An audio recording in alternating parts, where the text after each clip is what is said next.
Hello friends, कैसे हैं आप। उम्मीद करती हूँ अच्छे ही होंगे। तो आज मैं आपको करवाने जा रही हूँ क्लास 10वीं के इतिहास का 7वां पार्ट उपनिवेशवाद व साम्राज्यवाद। उपनिवेशवाद व साम्राज्यवाद कहाँ कहाँ फैला, किन किन देशों में फैला, इसका क्या प्रभाव है, आज मैं आपको ये सब करवाऊंगी। अगर आपको मेरी वीडियो पसंद आए तो चैनल को सब्सक्राइब करें, वीडियो को लाइक करें, बने रहिए चैनल के साथ। तो चलिए मेरी वीडियो की तरफ। हम करवाने जा रहे हैं क्लास 10वीं के इतिहास का 7वां पार्ट उपनिवेशवाद एवं साम्राज्यवाद। देखिए, 16वीं शताब्दी में धर्म सुधार आंदोलन के कारण यूरोप का जागरण हुआ। जागरण क्या होता है? उदय होना, जन्म होना। ठीक है, तो यूरोप में क्या हुआ? धर्म सुधार आंदोलन हुआ। इस कारण जो है यूरोप के अंदर जागृति आई और इसी जागृति के कारण इंग्लैंड में खेती एवं उत्पादन में वृद्धि हुई। किसमें? खेती में और उत्पादन में। खेती ज़्यादा होगी तो कच्चा माल मिलेगा, कच्चा माल मिलेगा तो क्या होगा? उत्पादन ज़्यादा होगा। और जो तैयार माल था इस उत्पादन का, उसे बेचने व कच्चे माल के लिए यूरोप के देश एशिया एवं अफ्रीका की तरफ अपना राजनीतिक एवं आर्थिक आधिपत्य स्थापित करने का प्रयास करने लगे। अब क्या हुआ कि उन्हें जो तैयार माल था उसको भी बेचना था, और जब जितना उत्पादन करते हैं तो उनके यहाँ जो खेती होती थी उस कच्चे माल से पूर्ति नहीं होती थी, तो उन्हें और ज़्यादा कच्चा माल लेने के लिए क्या किया? एशिया व अफ्रीका की तरफ जो है रुख किया। एशिया व अफ्रीका में क्या था? संसाधन बहुत ज़्यादा थे, लेकिन वो तकनीक नहीं थी कि वो इन संसाधनों का प्रयोग कर सके। इस प्रकार जो है जितने भी यूरोप के देश थे उन्होंने जो है यहाँ पर आना सुनिश्चित किया और यहाँ अपना राजनीतिक और आर्थिक आधिपत्य क्या होता है? शासन स्थापित करने का प्रयास किया। हम पढ़ते हैं उपनिवेशवाद। उपनिवेशवाद जो है 1500 ईस्वी से लेकर 1750 ईस्वी तक चला। क्या होता है उपनिवेशवाद? किसी शक्तिशाली देश द्वारा निर्धन देशों को अधीन कर उनसे लाभ उठाने की प्रवृत्ति उपनिवेशवाद कहलाती है। मतलब गरीब व निर्धन देशों को अपने अधीन करके, अधीन का मतलब क्या है? उन पर कब्जा करके उनसे लाभ उठाने की जो प्रवृत्ति है वो उपनिवेशवाद कहलाती है। इसमें सिर्फ क्या है कि जो शक्तिशाली राष्ट्र है वो अपना लाभ देखते हैं। इस उपनिवेशवाद का जो आधार है वो क्या है? वाणिज्यवाद, यानी जो व्यापार है वो इसका आधार है। कारण क्या रहे? एक तो लाभ कमाने की लालसा। हर कोई यूरोपियन देश लाभ कमाना चाहता था। कहाँ से? एशियाई व अफ्रीकी देशों से। दूसरा क्या है? मातृ देश की शक्ति बढ़ाना, जो उनका स्वयं का देश था उसकी पावर बढ़ाना। ठीक है, मातृ देश में सज़ा से बचना। अगर कोई उपनिवेश देश के अंदर उनसे कोई गलती हो जाए तो उनके मातृ देश में उनको सज़ा मिलती थी, तो इस सज़ा से बचने के लिए जो है वो उपनिवेशवाद का सहारा लेते थे। धर्म परिवर्तन, यानी दूसरों की सहायता करके उनका धर्म परिवर्तन करवा देना अपने धर्म के अंदर। ठीक है, देखिए फॉर एग्जाम्पल भारत क्या है? भारत उपनिवेशवाद का शिकार हुआ था, आप सभी को पता है। उससे जो है इंग्लैंड ने बहुत सारा धन भी कमाया, अपने देश की पावर भी बढ़ाई। कैसे बढ़ाई? हमारे यहाँ का कच्चा माल ले जाकर वहाँ तैयार माल करके हमें ही दुगने दामों में यहाँ पर उन्होंने बेचा। और धर्म परिवर्तन, जैसा आप सभी जानते हो कि वहाँ इंग्लैंड में कौन रहते हैं? ईसाई रहते हैं, और उन्होंने लोगों की सहायता करके, सहायता के माध्यम से लोगों का धर्म परिवर्तन कराने का प्रयास किया। अब देखो आगे क्या है? उपनिवेशवाद का वास्तविक अर्थ आधिपत्य, विस्थापन और मृत्यु। यहाँ पर क्या होता है? वास्तविक अर्थ एक तो कब्जा करना, ठीक है, एक अपनी जो पावर है वो दूर तक फैलाना, विस्थापित करना, और तीसरा जो इसको ना माने उनको मृत्यु देना। ठीक है, आगे क्या है कि उपनिवेश को धीरे धीरे साम्राज्य का भाग बनाए जाने के कारण साम्राज्यवाद से इसका घनिष्ठ संबंध है। पहले तो क्या होता था कि कच्चे माल के लिए ही वो उपनिवेश बनाते थे, लेकिन अपनी पावर को बढ़ाने के लिए धीरे धीरे वो इसे अपने साम्राज्य का भाग बनाने लगे, और साम्राज्य का भाग बनाने के कारण ही इसे साम्राज्यवाद का नाम दिया गया। ठीक है, ये हम पढ़ते हैं उपनिवेशवाद की स्थापना के कारण।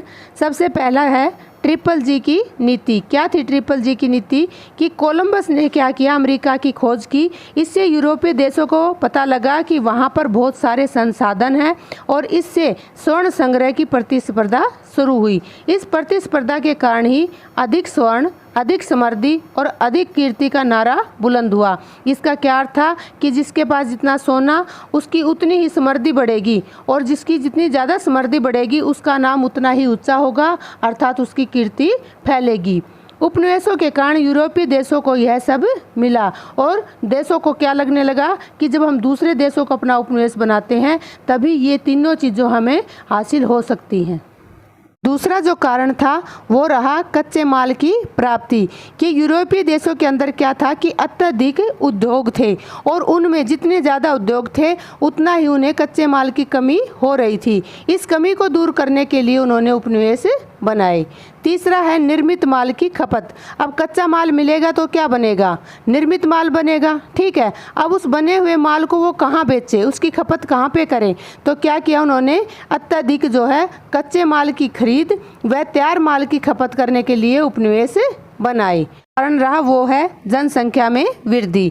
क्या हुआ, यूरोप में औद्योगिकीकरण के कारण नगरों में जनसंख्या में वृद्धि हुई। जितने भी ज़्यादा उद्योग हुए लोग वहाँ काम करने आए और इससे नगर जो थे उनकी जनसंख्या में वृद्धि हुई। अब नगरों में कुछ ही जो है जनसंख्या रह सकती थी, उसके अतिरिक्त जो भी जनसंख्या थी उसे क्या कहा गया, अतिशेष जनसंख्या, यानी बची हुई जनसंख्या। उसे बचाने के लिए उपनिवेशवाद पर बल दिया गया। इससे अगला रीजन है प्रतिकूल जलवायु। देखिए जो यूरोपियन है उन्होंने व्यापारिक प्रगति के कारण नए नए देशों में नई नई वस्तुओं को जाना। अब नई वस्तुओं को जानने के बाद क्या हुए, वो उन वस्तुओं के आदी हो गए। अब वो किन किन चीज़ों के आदी हो गए, चीनी, कॉफ़ी, चावल, मसाले, तंबाकू। अब ये चीज़ें आदि तो वो हो गए, लेकिन उनके यूरोप में ये चीज़ें नहीं बन सकती थी क्योंकि वहाँ की जलवायु इनके अनुकूल नहीं थी। इन चीज़ों के लिए भी उन्हें उपनिवेशवाद बनाए। कहाँ बनाए, जहाँ ये चीज़ें हो सकती थी। अगला है समृद्धि की लालसा।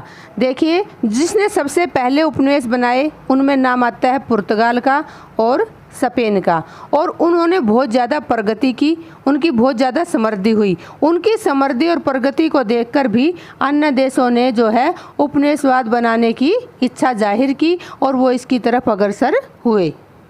आगे हम पढ़ते हैं साम्राज्यवाद के बारे में।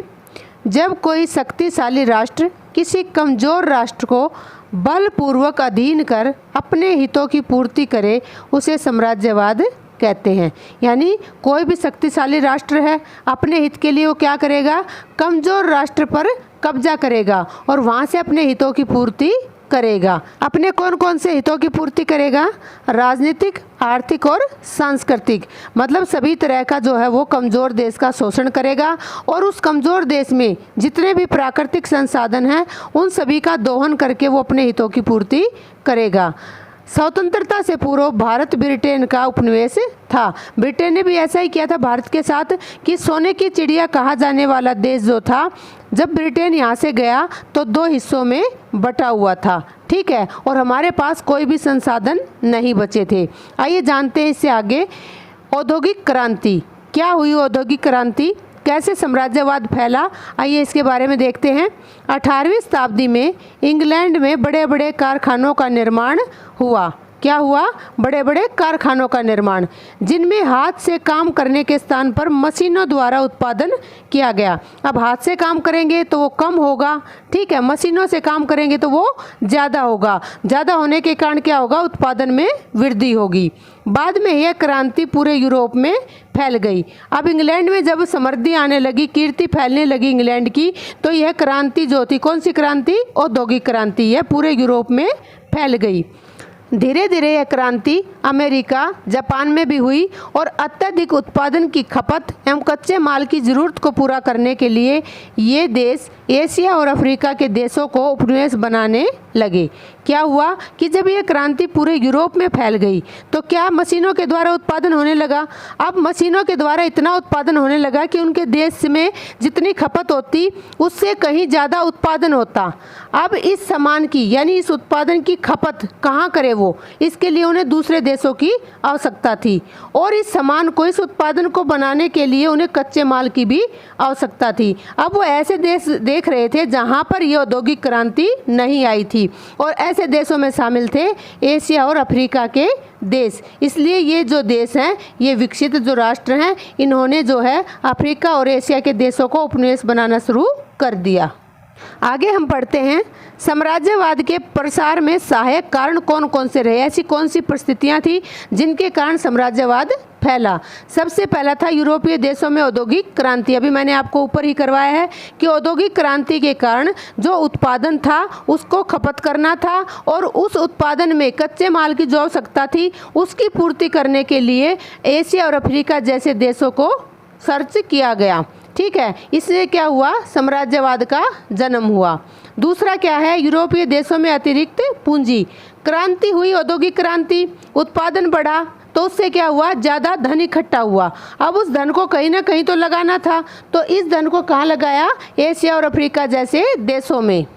क्यों किया, अत्यधिक लाभ के लिए। उन्होंने क्या किया, जो ऐसे उपनिवेश थे उन देशों में उन्होंने ब्याज की दरें जो है वो बढ़ाकर और वहाँ पर अपने पैसे का निवेश किया। इससे उन्हें अत्यधिक धन का लाभ हुआ।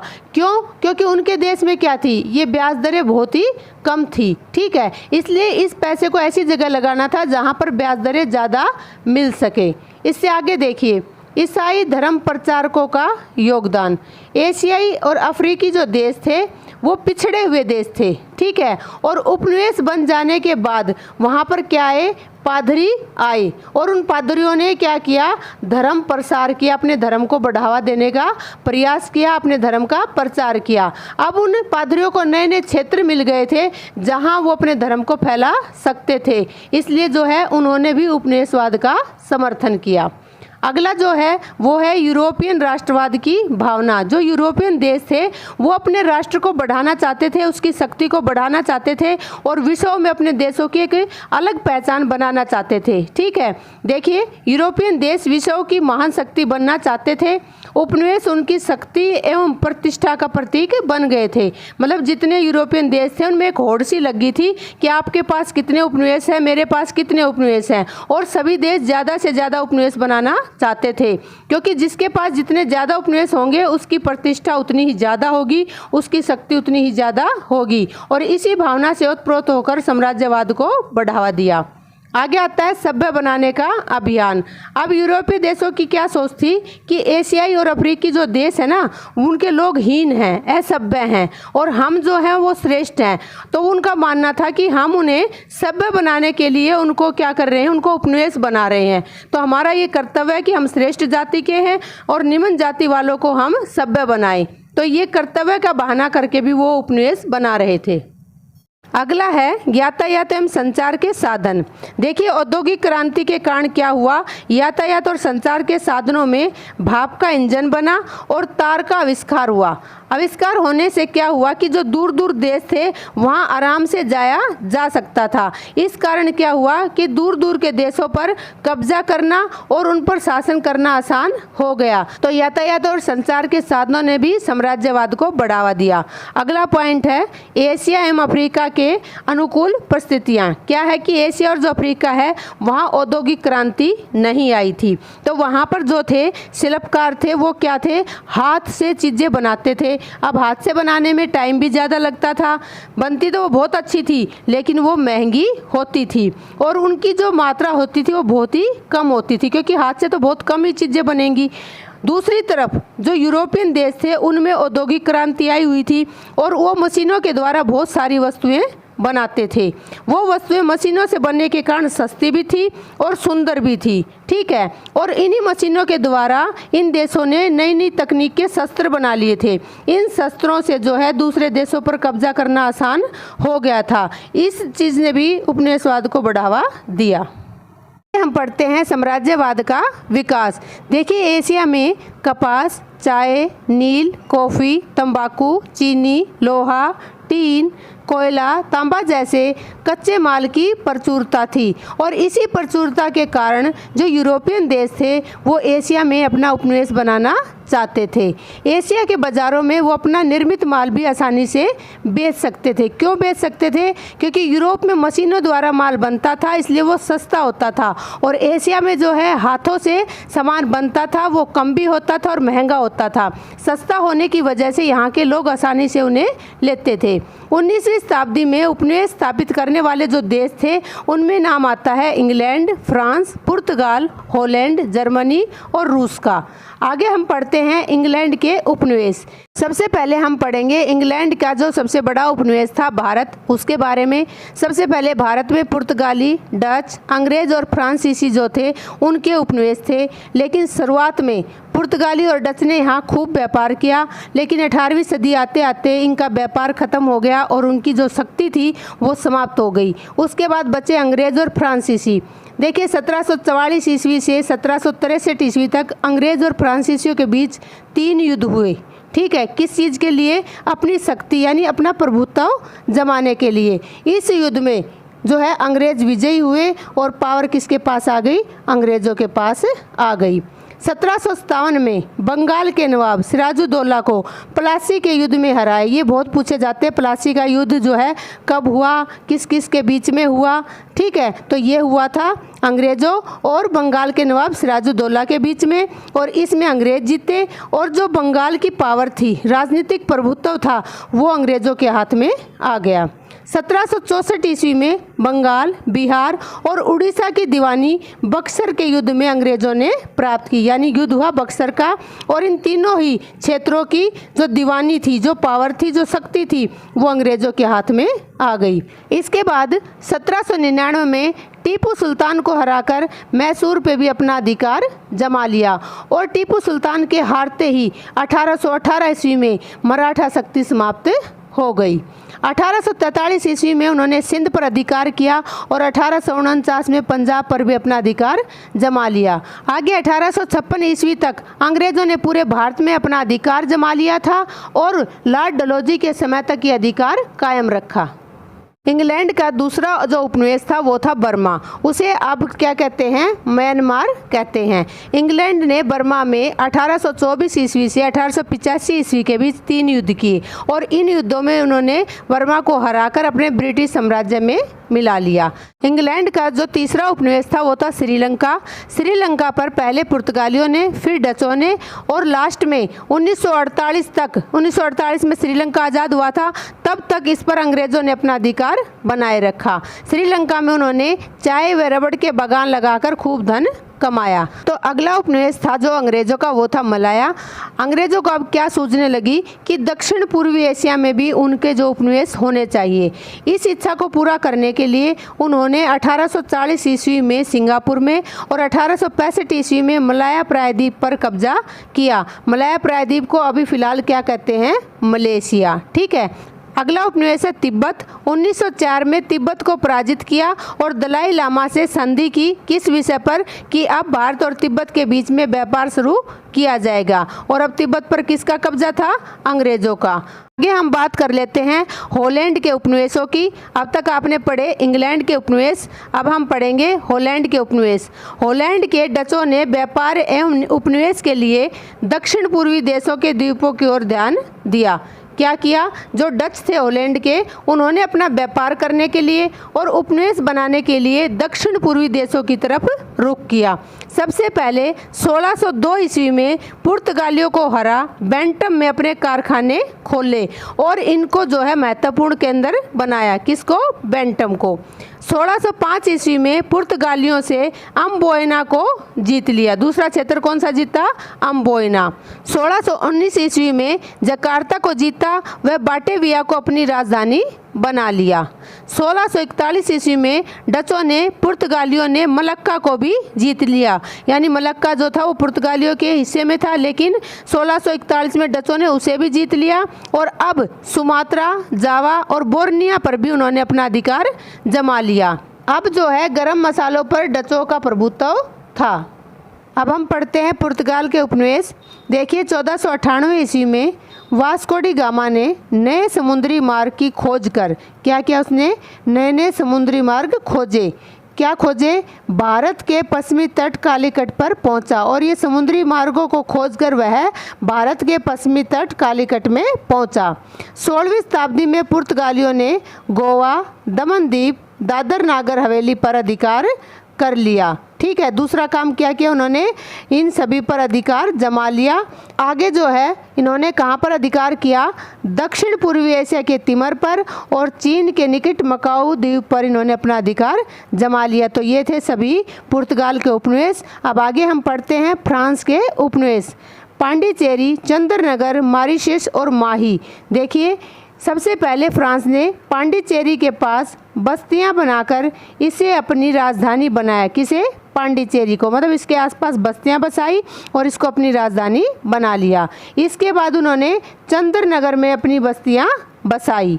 के बाद 1721 ईस्वी में मॉरिशस, 1725 ईस्वी में मालाबार के निकट माही और 1739 ईस्वी में कालीकट में बस्तियां स्थापित की। तो ये जो है फ्रांस ने अपने उपनिवेश बनाए। इसके बाद फ्रांस ने क्या किया कि जो दक्षिण पूर्वी एशिया है उसमें भी अपने उपनिवेश स्थापित करने का प्रयास किया, और किए भी। कौन कौन से किए, फ्रांस ने 1862 ईस्वी में चीन और 1865 ईस्वी में कंबोडिया में अपनी बस्तियां स्थापित की। 1885 ईस्वी में फ्रांस ने चीन को पराजित कर टोकिंग्स और अनाम पर अधिकार कर लिया। जो भी फ्रांस के उपनिवेश थे उन सभी के समूह को क्या कहा गया, फ्रांसीसी इंडो चीन कहा गया। क्यों, क्योंकि इन उपनिवेशों में इंडिया के और चीन के ज़्यादातर हिस्से शामिल थे। आगे हम पढ़ते हैं जर्मनी के उपनिवेश। जर्मनी ने एशिया के कुछ उपनिवेश प्राप्त किए, क्योंकि सभी का ध्यान कहाँ था, एशिया पर था। ठीक है, तो जर्मनी ने भी कुछ हिस्सों को अपना उपनिवेश बनाया। न्यू गुआना के उत्तरी पूर्वी भाग पर अधिकार किया। इंडोनेशिया के पास ये देश है न्यू गुआना, इसके जो उत्तरी पूर्वी भाग था उस पर भी जर्मनी ने अपना अधिकार कर लिया।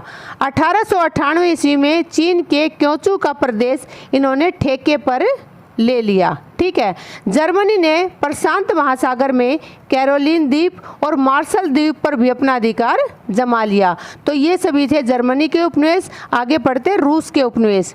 1864 ईस्वी में खोकंद, बुखारा एवं खीवा पर अपना अधिकार जमा लिया। किसने, रूस ने। 1865 ईस्वी में ताशकंद, 1867 ईस्वी में तुर्किस्तान, 1868 ईस्वी में समरकंद पर रूस ने अपना अधिकार स्थापित कर लिया और उन्हें क्या बना लिया, अपना उपनिवेश बना लिया। 1818 ईस्वी में चीन के लियोतुंग के प्रायद्वीप को ठेके पर ले लिया। ठीक है, ठेके पे लेना अलग चीज़ होती है और अधिकार जमाना अलग चीज़ होती है। ठेका कुछ सालों का होता है, 5 साल का, 10 साल का, और अधिकार जमाने का मतलब होता है उस पर कब्जा करना। ठीक है, देखिए अब तक हमने पढ़े विभिन्न देशों के उपनिवेश। अब हम पढ़ेंगे कि चीन को किन देशों ने अपना उपनिवेश बनाया। आरंभ में इंग्लैंड और फ्रांस ने अफीम व्यापार के लिए 2 युद्ध किए। देखिए शुरुआत में जो है इंग्लैंड और फ्रांस का इंटरेस्ट था चीन के अफीम व्यापार में, लेकिन चीन ने इसका विरोध किया। इसके बाद 2 युद्ध हुए चीन के साथ, 1839 से 42 ईस्वी तक, 1854 से 58 ईस्वी तक। और जो ये युद्ध हुए इनमें चीन की हार हुई। उसे पहले 5 और फिर 9 बंदरगाह विदेशी व्यापार के लिए अपनी खोलनी पड़ी। इसके बाद हांगकांग था जो, उस पर अंग्रेज़ों ने अपना अधिकार कर लिया। ठीक है, इससे क्या है कि यहाँ पर अंग्रेज़ों का भी उपनिवेश हो गया ये, और इंग्लैंड और फ्रांस का भी उपनिवेश हो गया। आगे हम पढ़ते हैं। चीन की दुर्बलता का लाभ उठाकर 1895 ईस्वी में जापान ने चीन को हराकर कोरिया और फार्मोसा पर अधिकार कर लिया। किसने, जापान ने। ठीक है, रूस ने मंचूरिया के भाग और पोर्ट आर्थर बंदरगाह पर कब्जा कर लिया। 1897 ईस्वी में जर्मनी ने क्योंचू, 1898 ईस्वी में फ्रांस ने क्वांगचू प्रांत व अंग्रेज़ों ने बेई हेबेई को अपने अधिकार में ले लिया। सभी देश चीन को आपस में बांटना चाहते थे, परंतु अमेरिका ने वहां पर खुले द्वार की नीति का समर्थन किया। खुले द्वार का मतलब क्या है कि सभी देश यहां पर व्यापार कर सकते हैं, और इस समर्थन के द्वारा उसने चीन का बंटवारा होने से बचा लिया। आगे पढ़ते हैं अफ्रीका में साम्राज्यवाद। अब तक आपने पढ़ा एशिया में साम्राज्यवाद, अब हम पढ़ेंगे अफ्रीका में साम्राज्यवाद। देखिए दीर्घकाल से अफ्रीका का यूरोपीय देशों को कम ज्ञान था, पता ही नहीं था कि अफ्रीका क्या है, वहाँ क्या क्या संसाधन है, इसलिए इसे अंध महाद्वीप कहा जाता था। ठीक है, 1875 ईस्वी से 40 वर्षों तक यूरोपीय देशों, कौन कौन से देश, बेल्जियम, पुर्तगाल, इंग्लैंड, फ्रांस, जर्मनी आदि ने यहाँ संघर्ष किया। किस बारे में? उपनिवेश बनाने के बारे में। मतलब सारे देश यहाँ अपने उपनिवेश बनाना चाहते थे। कुछ प्रदेशों को छोड़कर सारे अफ्रीका में उपनिवेश बनाए गए। आइए जानते हैं कि किस देश ने कहाँ कहाँ अपने उपनिवेश अफ्रीका में बनाए। सबसे पहले बेल्जियम के उपनिवेश के बारे में पढ़ते हैं। बेल्जियम के शासक लियोपोल्ड द्वितीय की सहायता से एक साहसी व्यक्ति था, हेनरी स्टेनले। उसने 1878 ईस्वी में कांगो प्रदेश पर अधिकार कर लिया। कांगो नदी के आसपास के क्षेत्रों को मिलाकर 1908 ईस्वी में कांगो फ्री स्टेट का नाम दिया गया। हालांकि ये एक स्टेट नहीं था, लेकिन ये बेल्जियम का उपनिवेश बना। आगे है इंग्लैंड के उपनिवेश। इंग्लैंड ने अफ्रीका में Cape of Good Hope, Natal, Transvaal, Orange Free State को मिलाकर 1909 ईस्वी में दक्षिण अफ्रीका का एक संयुक्त राज्य बना दिया। इसके अलावा उसने Rhodesia, Tanganyika, Gold Coast, Zambia, Nigeria, Somaliland को भी अपना उपनिवेश बनाया। उपनिवेशों में सबसे महत्वपूर्ण थे मिस्र व सूडान। स्वेज नहर के खुलने पर इनका महत्व और ज़्यादा बढ़ गया। अब पढ़ते हैं फ्रांस के उपनिवेश। फ्रांस ने अफ्रीका के अल्जीरिया, सेनेगल, ट्यूनीशिया, मोरक्को, पश्चिमी गिनी, मेडागास्कर पर अपना अधिकार जमा लिया और इन्हें अपना उपनिवेश बना लिया। अंग्रेजों के विरोध करने के कारण मिस्र व सूडान इनका उपनिवेश बनने से बच गए। आगे पढ़ते हैं पुर्तगाल के उपनिवेश। देखिए, पुर्तगाल ने कांगो कहाँ था? ये बेल्जियम का उपनिवेश था। तो कांगो के निकट जो क्षेत्र थे वहाँ उन्होंने अपनी बस्ती बसाई। कौन सी जगह? अंगोला की जगह। अफ्रीका के दक्षिण पूर्व में स्थित मोजाम्बिक व उसके साथ के प्रदेशों को प्राप्त किया। किसने प्राप्त किया? पुर्तगाल ने। और इन सभी को मिलाकर उन्होंने नाम रखा पुर्तगाली पूर्वी अफ्रीका। आगे पढ़ते हैं जर्मनी के उपनिवेश। देखिए, जो जर्मनी का चांसलर था बिस्मार्क, वो उपनिवेशवाद के विरुद्ध था, परंतु जर्मनी देशभक्त जो उद्योगपति थे, व्यापारी थे, उन्होंने विवश किया इनको कि वो भी अपने उपनिवेश बनाए। 1883 ईस्वी में दक्षिण अफ्रीका के कुछ क्षेत्र जिन्हें जर्मन दक्षिण अफ्रीका कहा गया, यानी जो दक्षिणी एरिया में थे उनको अपना उपनिवेश बनाया और उनको नाम दिया गया जर्मन दक्षिण अफ्रीका।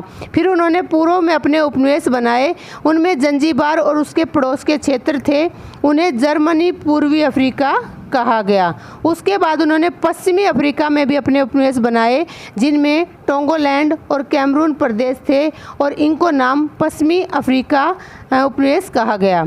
इसके बाद हम पढ़ते हैं इटली के उपनिवेश। इटली ने एरिट्रिया, सोमालीलैंड तथा लीबिया को उपनिवेश बनाया। तुर्की से युद्ध के बाद 1912 ईस्वी में उन्होंने ट्रिपोली पर भी अपना अधिकार जमाया। अम्बेसिनिया में हार के बाद जो है इटली का प्रसार रुक गया।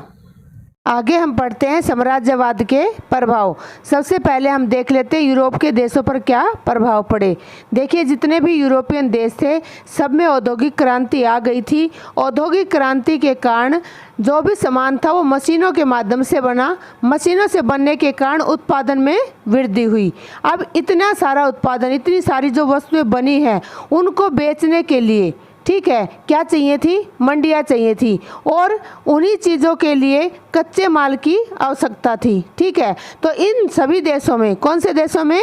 यूरोपियन देशों में उपनिवेश बनाने की होड़ लग गई थी और इसी होड़ में उन यूरोप देशों में इतना संघर्ष हुआ कि पूरा यूरोप दो भागों में बट गया। इससे प्रथम विश्व युद्ध हुआ। प्रथम विश्व युद्ध 1914 ईस्वी से 1918 ईस्वी तक हुआ, जिसके विनाशकारी परिणाम निकले। आगे हम पढ़ते हैं एशिया पर साम्राज्यवाद के प्रभाव। देखिए, यूरोपीय देशों के जो प्रभाव पड़े वो हमने देखे। अब यूरोपियन देश जो है एशिया के देशों को अपना उपनिवेश बना रहे थे। इससे दो तरीके के एशिया पर प्रभाव देखने को मिले, सकारात्मक मतलब अच्छे प्रभाव और नकारात्मक मतलब बुरे प्रभाव। तो अच्छे प्रभाव क्या पड़े? एक तो ये साम्राज्यवादी देशों ने क्या किया कि अपने उपनिवेश में जो लोग थे उनको पढ़ाना शुरू किया तो अपने स्वार्थ में था कि सस्ते कर्मचारी मिल जाएंगे, क्लर्क मिल जाएंगे। लेकिन लोग शिक्षित होने के बाद उन्होंने क्या किया कि दूसरे देशों में कैसी कैसी राजनीतिक प्रणालियां हैं उनका अध्ययन भी उन्होंने किया। दूसरा अच्छा प्रभाव क्या पड़ा कि यूरोपियन देश ज़्यादा लाभ कमाने के लिए क्या करने लगे, उद्योग लगाने लगे और उन उद्योगों से जो है एशिया के लोगों को रोज़गार मिलने लगा। ठीक है, व्यापार को बढ़ाने के लिए यूरोपियन देशों ने एशियाई देशों में रेल की पटरियां बनाई और सड़कें बनाई, जिससे एशियाई देशों में यातायात के संचार के साधनों का विकास हुआ। दूसरे पड़े नकारात्मक प्रभाव यानी बुरे प्रभाव। देखिए यहाँ पर क्या होता है, साम्राज्यवादी देशों ने उपनिवेशों में अपना माल बेचा, उपनिवेशों के माल पर प्रतिबंध लगा दिए। इससे क्या है कि देखो, जैसे इंग्लैंड था वो साम्राज्यवादी देश था और उपनिवेश कौन था, भारत था।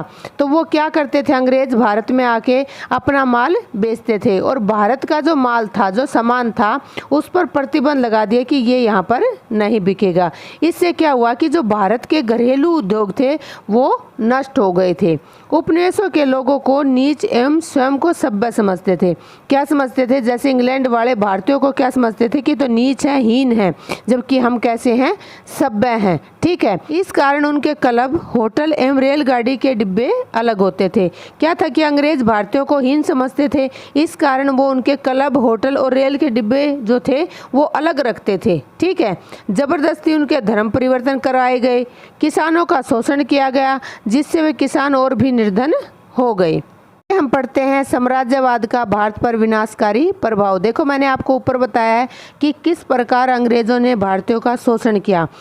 शोषण करने से पूर्व भारतीयों के साथ कुछ अच्छे काम भी किए अंग्रेजों ने। क्या किए, अंग्रेजों ने अपनी स्वार्थ पूर्ति के लिए आधुनिक न्याय प्रणाली स्थापित की, अच्छी कानून व्यवस्था स्थापित की, अच्छी पुलिस व्यवस्था स्थापित की, यातायात एवं संचार के जो साधन थे उनका काफ़ी विकास किया। भारत के समाज में बहुत सारी बुराइयां थी, उनको दूर करने का प्रयत्न किया और शिक्षा प्रणाली लागू की। ये सभी जो कार्य किए अंग्रेजों ने, ये करना उनका उद्देश्य नहीं था, ये उन्होंने अपने स्वार्थ के पूर्ति हेतु किए। उनका जो मुख्य उद्देश्य था वो था अपने हितों की पूर्ति करना। ठीक है, अब अपने हितों के लिए उन्होंने जो जो काम किए उनके बहुत ही विनाशकारी प्रभाव भारत पर पड़े। क्या क्या पड़े, आइए जानते हैं उनके बारे में। गाँव की अर्थव्यवस्था का छिन्न भिन्न होना। आगमन से पूर्व गांव के जो लोग थे, गांव के लोगों में सभी शामिल थे, जैसे कुम्हार, बढ़ई, लुहार, धोबी, नाई आदि, सभी मिलकर अपनी आवश्यकताओं की पूर्ति करते थे। ठीक है, लगान की जो वसूली थी वो फसल के रूप में होती थी। फसल के रूप में कैसे होती थी, जिस किसान के पास जितनी फसल होती थी उससे के पास से उतनी ही फसल के रूप में लगान लिया जाता था। परंतु अब रकम के रूप में होने लगी, रकम मतलब पैसों के रूप में होने लगी। और पैसे भी क्या, एक निश्चित रकम, चाहे किसी की फसल ज़्यादा हो या कम हो, उन्हें उतना लगान देना ही पड़ता था। अगर वो रकम नहीं दे पाते थे, वो पैसे नहीं दे पाते थे, तो उन किसानों को अपनी भूमि गिरवी रखनी पड़ती थी या बेचनी भी पड़ जाती थी। इन सब के लिए किसानों को मजबूर किया जाता था और इस प्रकार क्या हुआ कि किसानों के जो निजी धंधे थे, उद्योग धंधे थे, जो कच्चे माल से वो कर रहे थे, वो उद्योग धंधे भी नष्ट हो गए थे। तो गांव की जो अर्थव्यवस्था थी वो पूर्ण रूप से छिन्न भिन्न हो गई थी। दूसरा पॉइंट है भारतीय धन अथवा संपदा का निष्कासन। निष्कासन क्या होता है ये जानते हैं इसके बारे में। अंग्रेजों द्वारा भारत की संपदा का बड़ा हिस्सा कहाँ जाता था, इंग्लैंड को जाता था और इसके बदले भारत का कोई भी लाभ नहीं होता था। इसे संपदा निष्कासन कहा जाता था। ठीक है, अंग्रेजों से पूर्व विदेशी राजवंशों ने भारत का धन भारत में ही लगाया।